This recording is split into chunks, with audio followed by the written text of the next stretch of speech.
What is up, everyone? Welcome to another episode of Talking Timepieces with Tony. Not wearing my glasses, and I can't really see you, so just because there's a glare, I still can't figure that out. And I do have anti-reflective coating on my glasses, so what it is, man. So anyway, we are going to be talking about an in-depth look at the Rolex 126710 BLNR Batman Batgirl. I even got the Batman shirt. I've had it for years, never wore it, never had a use for it because I'm not a big Batman fan, but figured one day maybe I'll wear it for something, and here we go. And so I did one of those, the hands-on with the gloves and all that stuff. That's not my style. I don't usually do it that way, but I wanted to do it to add a little bit of humor in my end of it, because I see a lot of those videos where people do that and they get a lot of views, and I'm not doing it for that specific reason. I just thought, man, that was actually pretty boring to do for me. I like to just randomly talk, and in this case, I just did it that way. So enjoy it. We'll roll the intro real quick and get into it. All right. You're watching Timepieces with Tony. Talking Timepieces with Tony. All right. I'm going to be that guy with the gloves and talking very softly, about the watch and all its beauty. Fuck that. All right, you got the 40 millimeter oyster steel brushed and polished case. It's absolutely beautiful. It's about 47 millimeters lug to lug. It is slightly thinner than the Submariner and lighter. Simply because the Submariner is just basically it's a dive watch, so it's got a little bit more metal on it. You know what I mean? And who doesn't love metal? The Jubilee bracelet has polished center links and brushed outer links. It's a 5-piece bracelet. It's gorgeous with a deployant fold-over buckle. So this, when you close it over, you don't just have to lock it in. It actually has see how you have to pull that? And then it folds over. So it's added value, added safety. You have a polished center on the clasp or deployment buckle, which will be more of a scratch type magnet. As you can see, I still have the sticker on the inside or the back of the case. That's from the sticker right there.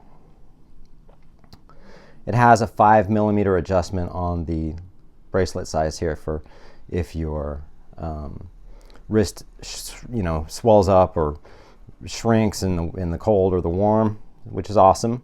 Not quite as awesome as the Easy Glide on the Submariner, but hey, beggars can't be choosers, right? It has the black dial is extremely legible, and it's got chromolite lume, which is pretty bright. All the indices and all the indices and markers are 18 karat white gold. Date at 3 o'clock with the Cyclops.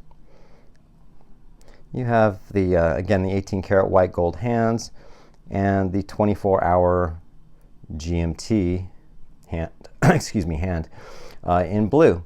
So I have this watch set, right now it's at 2:25-ish, 2:24 in the afternoon, and I have it set to Hawaii time. I have it set 3 hours behind. So it's 11:24. I'll do more of a demonstration on how that works, or not demonstration, I'll just show you a photo of all that good stuff. I don't want to adjust the whole watch right now, just simply because I have it set and I don't want to reset it. The crystal, of course, is sapphire. 100 meters water resistance, which is 330 feet. And you have a Cerachrome ceramic bezel insert. And it's one piece, and it's, they dye the black and the blue, which is a very difficult process to do, but it also looks cool. I think This is, my favorite iteration. I do prefer this over the Pepsi or the Sprite or the root beer. And my cats always like to fight when I start filming.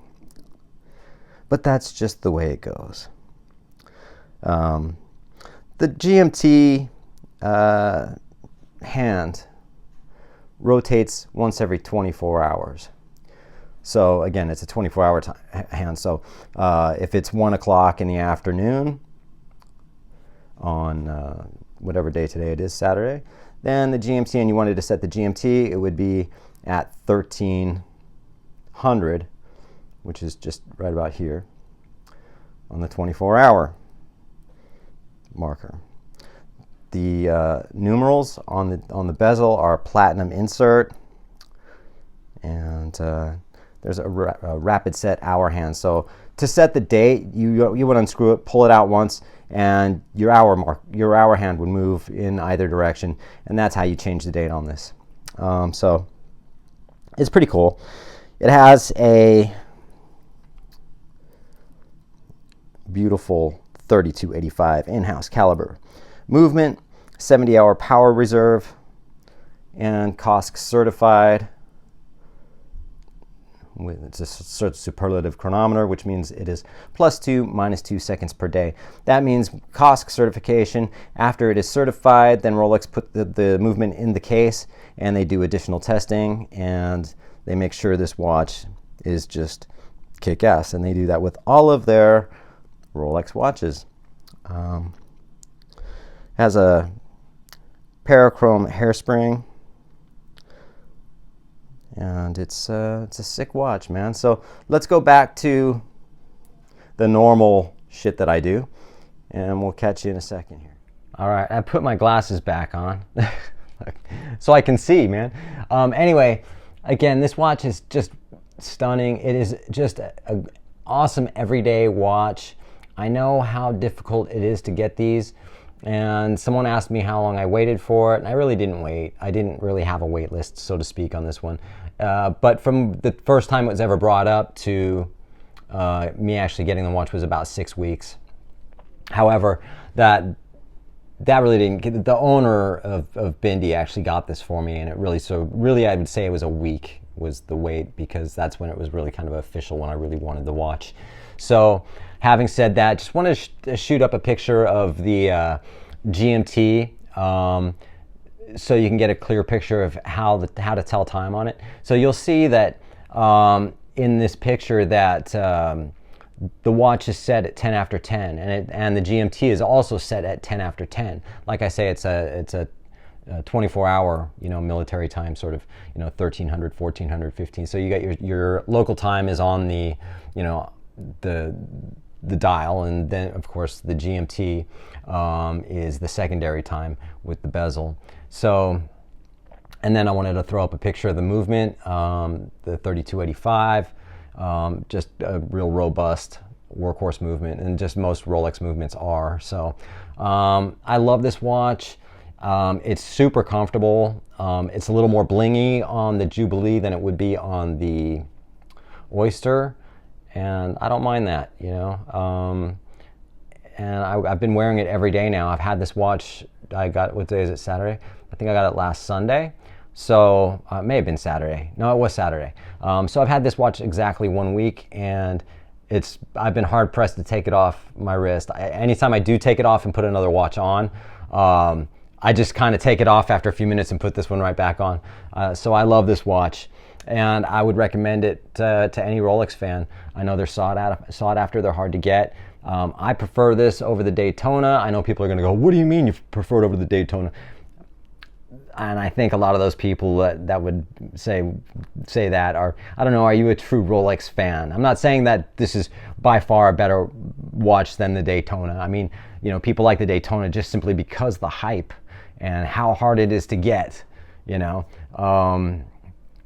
But then again, this is very hard to get too. So I'm just super grateful. I don't take any of this for granted, People ask me, it's like, in the comments and whatever, like how blessed I am or how lucky I am, or I've been waiting for 5 years.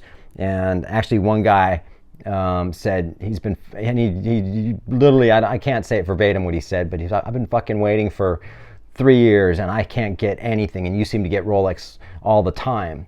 And I'm like, well, I hope you get your watch soon. You know, I don't know what to tell you. And he's like, that's what everyone says. Everyone who has a Rolex tells me the same thing. I'm like, well, then I hope you don't get it. Maybe you're that guy that's the dick that walks into the AD thinking that by having an attitude, you're going to get your watch. It's not how it works. Anyway, I'm not trying to bring any negativity into this, but I hope you enjoyed it. And that's kind of all I have to say. You know, I'm just super stoked on this watch. And I hope you guys have a great rest of your weekend. And see you on the next one.